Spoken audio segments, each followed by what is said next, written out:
விஜய், நீங்க ஜோதிடருக்கு வேலை கொடுக்கலாம், தப்பே கிடையாது. சொந்த பணத்தாட ஒரு சம்பளம் கொடுத்து வேலைக்கு வச்சுக்கோங்க. சரி, கவர்மெண்ட் சம்பளம் போட்டு கொடுத்தீங்களா?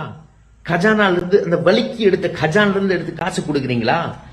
அதுவும் ஓஎஸ்டி அட்வைஸ் ஏதோ போட்டிருக்கலாம், டிவைன் அட்வைஸ், காட் அட்வைஸ் அப்படின்னு போட்டு வேலை கொடுத்துருக்கலாம்.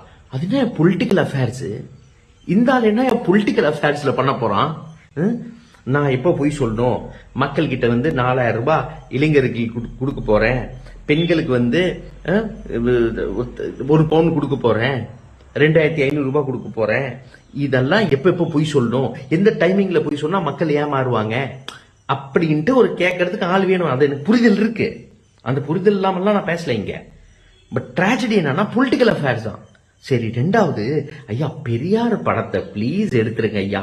ஐயா, கொள்கை தலைவர் உங்களுக்கு பெரியார் தேவையே இல்லை. அதுவும் அம்பேத்கர் வேற. ஐயோ ஐயோ ஐயோ, அம்பேத்கர் சிலையும் பெரியார் சிலையை போய் பார்த்தா ரத்தம் வருது காதுல இருந்து அவங்களுக்கு. விஜய் சார், அவங்கள விட்டுருங்க, நீங்க எங்களை பிடிச்ச பாடாப்படுத்துக்க தப்பு இல்ல. ஒரு ஜோதிடர் உட்கார வச்சுட்டு, ஐயா உங்க பணத்தால கொடுங்க ஐயா சம்பளத்தை, மக்கள் வரி எடுத்துட்டு, ஜோதிடர் நல்லா இருக்கு, நல்லா பண்ணுங்க விஜய்.